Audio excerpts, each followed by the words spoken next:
Hey guys, about 1.5 years ago, I did a review on this OrcaTorch T20, and it's an excellent flashlight, and my only complaint about the whole light was the price of it, because it was like somewhere between like $70 and $80. But anyhow, the rep from this company reached out to me and said that they had an updated version of that light and asked me if I would look at it and kind of compare it to the previous one. And this one's called the T20Pro. So they sent that to me directly, and then they have a sister company called Odepro, and this is their kind of handheld light, but it can also be a bicycle mount light or a scooter light or whatever. So we'll do a quick unboxing, kind of go over the features, and then I'll give you my thoughts on both of these two newer lights. So before we unbox the T20Pro here, I'll show you some of the features there. 1000 lumen output. Here's some of the other specs on it.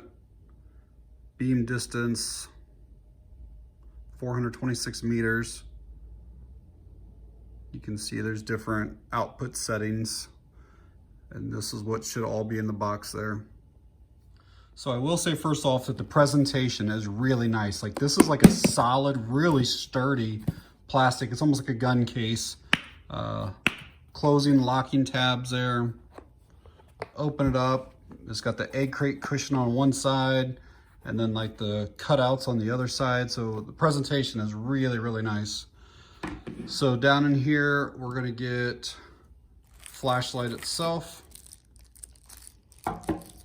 There is a sheath / holster, and it is branded, their brand. Typically, if a company brands it, they're actually usually a little bit better. It's kind of sturdier, higher quality materials on it. A lanyard, a couple 18650 batteries, and a battery case for them. A wall charger. This is a USB, I'm not sure what that size there is, but this will plug directly into the light right there. I'll show you that later. If you want to charge it that way, instead of doing the independent battery charger. A couple spare O-rings. Looks like a user manual. Probably a warranty card. Now it looks like everything with it. So there's obviously a lot of similarities between the original T20 and the T20Pro, but there are some differences as well. The Pro seems to be a little bit longer. They blacked out all of it down here instead of this stainless bezel that's there. They both have the same like strike bezels up there. Switches look about the same. The heat sinking on the Pro, you can see how thick and wide compared to those, so that's definitely different. But a lot of similarities otherwise, and then the Pro obviously has that onboard charging. So the lumens is just a little bit more with the Pro. It's 1000 lumens compared to 980. Probably the two biggest differences is the throw on it. I think the original was around 280 or so meters, and this one is 420 plus, which results in the candela being much, much higher. The original was, I think, 19,000 or thereabouts, and this one's like 45,000, just because it throws so much further. So the user interface of the T20 Pro is actually my favorite style of any flashlight. So basically the side button does nothing until you power on the rear switch. Now I have it on the lowest setting here. And again, you can see how perfect that circle is on that. And now if you want to go through the various outputs, now you'll use the side control. The flashlight does have mode memory too. So when I just turned it on in that lowest setting. So basically you just tap that and you can see it starts bumping up to the higher outputs now. And then this will be the highest setting right there, that 1000 lumens. And it is blinding bright. If you want strobe and SOS, it's 1000 for each of those. You just press and hold the side button here. So there's your strobe, and then one more press of it will take you to your SOS. It's a really nice beam on that. One more switch will bring you back out. And then I'll show you the mode memory. We'll go up 1, I'll shut it off. And now when I turn it back on, I'm on that kind of low to medium setting, so we'll still have 2 more.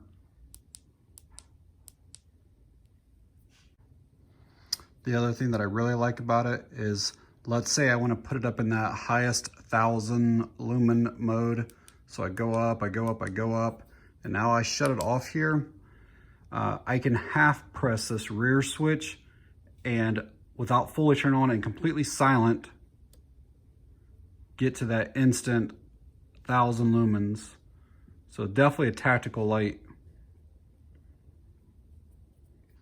One really nice thing about this turbo mode is that it will stay on here for over 5 minutes. Like a lot of them would only last for 30 seconds or a minute, but it will stay on this turbo for 5 minutes. And then basically it drops down just a little bit, and then all you have to do is hit the side button again and it goes right back up to that 1000 lumens. So basically you can keep the 1000 lumens as long as your battery can sustain it. So it's a really nice feature of it.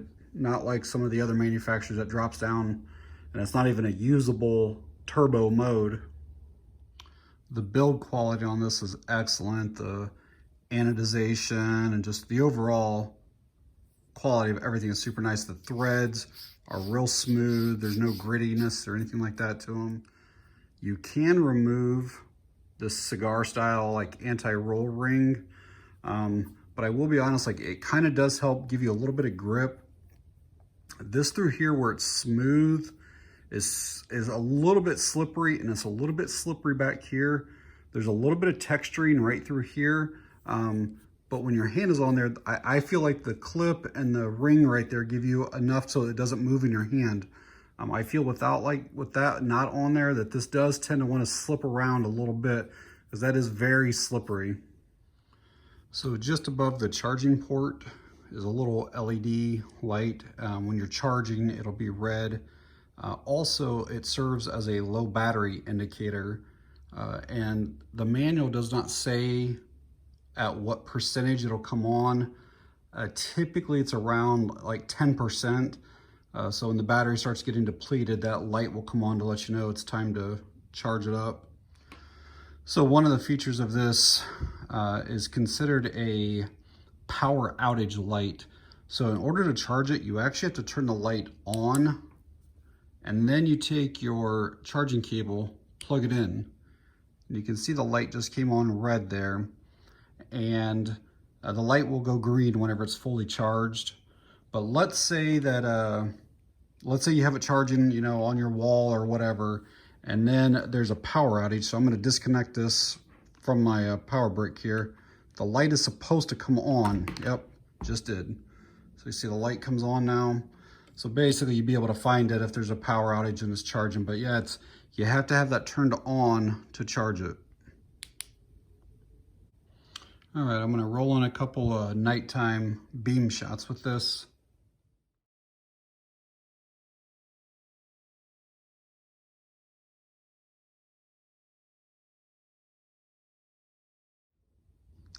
So, overall, it's an absolutely fantastic light. Build quality is just exceptional. I would maybe like to see a little more texturing, maybe up to this point, just because it is slippery. And then just like the previous model, one of my complaints again is the pricing on it. I mean, it's fantastic. Like I said, you can use the 18650s that's included. You can use 2 of the CR123A batteries. You can do 2 16340s, because the working voltage on this light goes from 3 volts to like 8.4 or so. It's fantastic. Like, it's a great light, but most people aren't even familiar with this brand at all. I kind of feel like, even though I like the hard cases, they're kind of not necessary. I think that maybe they could save money by just using a cardboard box, and therefore it would save the buyer some money. I like getting 2 batteries, but again, most flashlight manufacturers do not give you 2 batteries. And these are on average of, you know, $3 or $4 per battery. So maybe just include 1 to reduce the cost. You know, let's say this case is $4 or $5 and then, you know, $3 or $4 where there's $10 or close to it.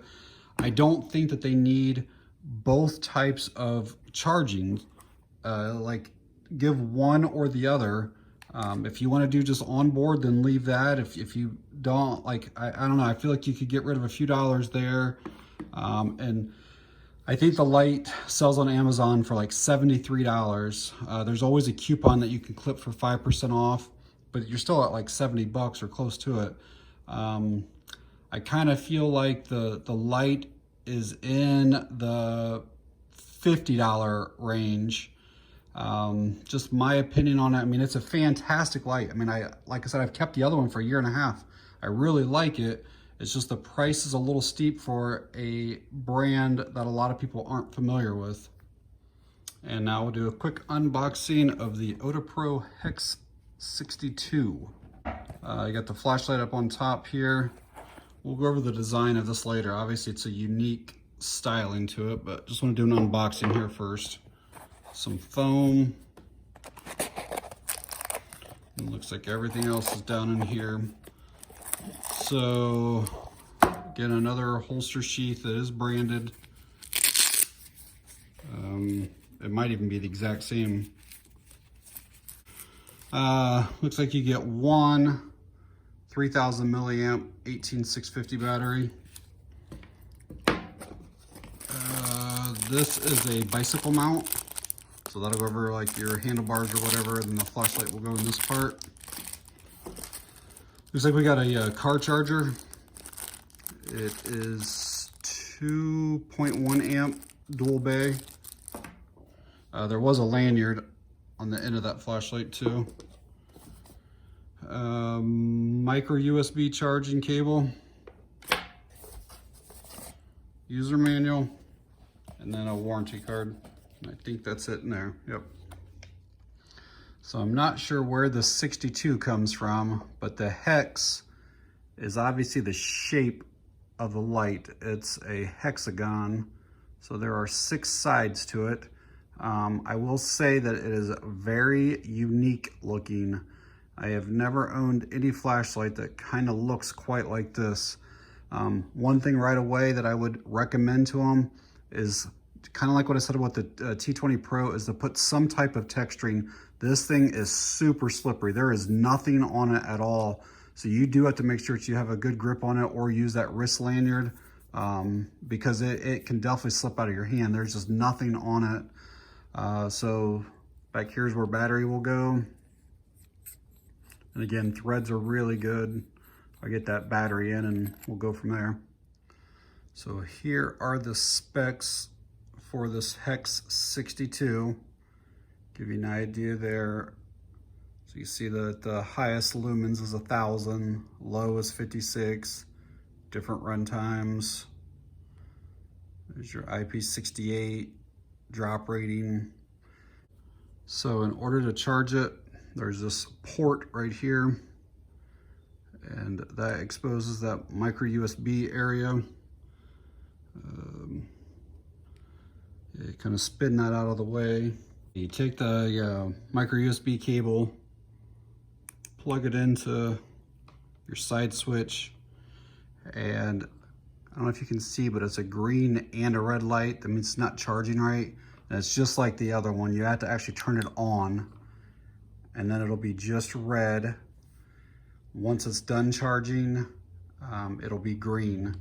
And let's see if it has that same feature where if I unplug it, does it come on?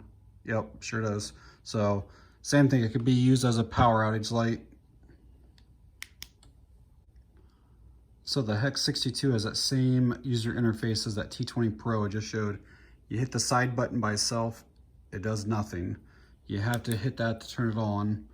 And so then to go through the different modes, you just press the little side button. And this one, you've only got 3 modes. You got low, medium, high. There's the highest one. You can see there is a hot spot, but it's still like the whole table right now is illuminated. And then there's an SOS just by pressing and holding.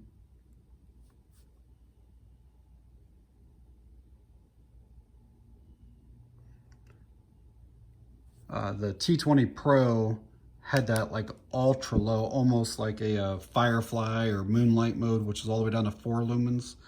This one's like 50 something at the lowest. I don't know, what did it say here? 56 at its lowest. The T20 also had strobe and SOS, whereas the Hex62 only has SOS. I couldn't find the working voltage anywhere on this light, so I'm going to put 2 of these CR123A batteries in and see if the light will work.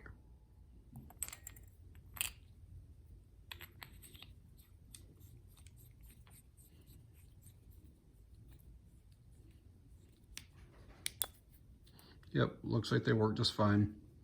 So 2 CR123A batteries will work just fine in that Hex62. All right, guys, I wanted to quickly show you this mount here. So it comes with 2 pieces, and with the inner liner thing on there, that little piece of rubber, it's too big and I can't get the bolt and nut to fit there. So basically this thing will just basically slide out, and then I'll get rid of that, and then I'll mount it and show you what it looks like with this mounted on here.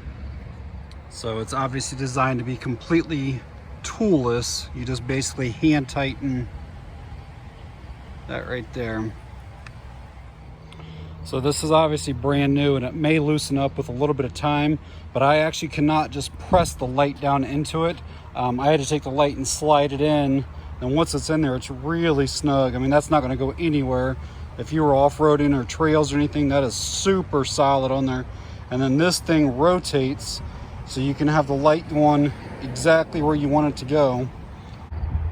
All right, guys, wanted to quickly show you, I have a different mount on here. I actually mounted this yesterday. I was going to do the nighttime footage last night, and about 5 minutes after I mounted this, the bike was parked in the garage, and I heard something land in the garage, and the damn bike mount just absolutely split in half, just sitting in there. Hadn't ridden it or done anything with it, and just split into 2 halves. So I definitely would not recommend this bike mount that comes with it. I thought it was pretty secure at first, but it's kind of trash. All right, guys, real quick demonstration of this Hex62. As you can see, it is a very wide beam. Let's get out onto the road here.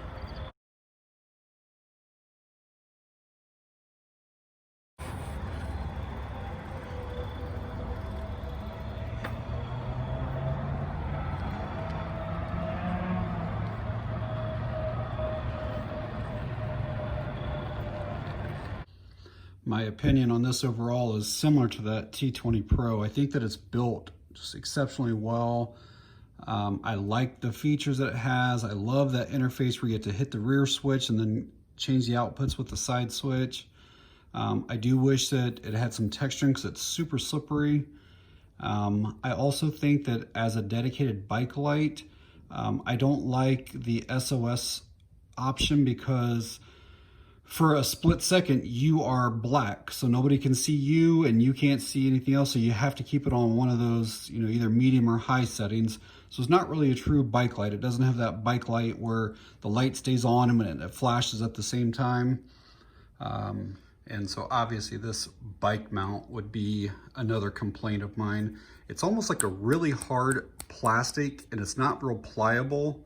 And I've actually been in contact now with the rep from the company, and they are looking at a different design and kind of took my input on what I feel like would work better for the style.